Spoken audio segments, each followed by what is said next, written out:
Maintenant, je voudrais vous parler des mastodontes qui aujourd'hui se lancent dans la crypto-monnaie. Les banquiers centraux vont se lancer, c'est sûr. Les banquiers centraux vont se lancer. Attendez, là, je vous donne la liste des banques centrales qui se sont réunies récemment pour parler, voilà, Central Banks Digital Currency. C'était le 9 octobre 2020.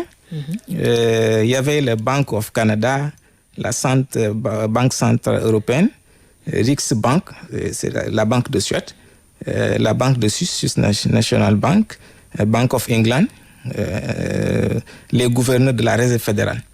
Et sous la direction de la Banque des banques centrales, la Banque des règlements internationaux.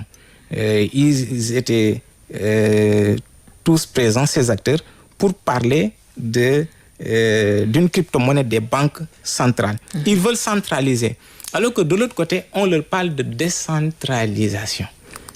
On veut décentraliser. Et c'est un mouvement très sérieux. Parce que d'un côté, ils appellent à centraliser. Mais si vous prenez en compte des acteurs comme la Chine, qui n'est pas sur cette table de négociation-là.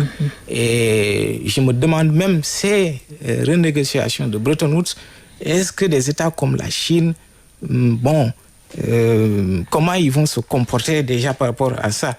Et quand on se rappelle qu'après Bretton Woods, les Américains, ce qu'ils avaient fait, ça rappelle les Ponzi schemes, les pyramides de Ponzi. Vous décidez d'une chose, c'est juteux tout au début, mais après, vous retournez vers ce qu'ils ont fait en 1971 et disons bonjour les dégâts. Donc les banquiers centraux arrivent. Des autres investisseurs. Aujourd'hui, c'est des investisseurs institutionnels qui investissent dans la crypto-monnaie, notamment le Bitcoin. Et en tête, il y a Grayscale. Grayscale, c'est un fonds d'investissement orienté crypto-monnaie. Et Grayscale est une filiale de Digital Currency Group, donc on appelle DCJ. Donc DCJ a 3 branches, Grayscale, donc qui aujourd'hui gère plusieurs fonds, disons plusieurs portefeuilles de crypto-monnaies. De DCJ également a une filiale qu'on appelle CoinDesk. CoinDesk, c'est un peu, ils n'ont pas de télévision, mais c'est un peu le CNBC pour tout ce qui concerne la blockchain et la crypto-monnaie, CoinDesk. Et Genesis, ce sont des brokers. Ils sont dans le trading. Toutes ces structures sont orientées crypto-monnaie. Et DCJ, c'est un réseau de 120 entreprises réparties dans plus de 30 pays. Et Grayscale, qui aujourd'hui a pu constituer un réseau de 120 entreprises qui se trouvent dans 30 pays, aujourd'hui publie des études qui sont prises très au sérieux par la communauté, en tout cas crypto.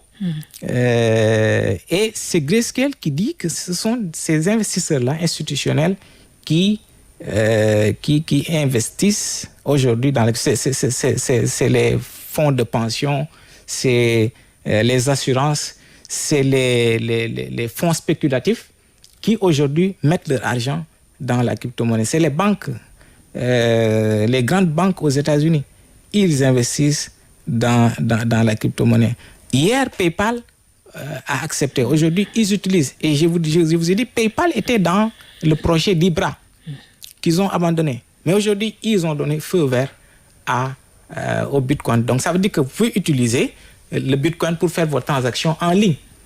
Et qui vous dit 26 millions de commerce, ça veut dire que vous pouvez acheter n'importe quoi. C'est la raison pour laquelle aujourd'hui les gens disent que le Bitcoin va atteindre $100 000. C'est fou ce qu'ils sont en train de dire, mais ça va arriver.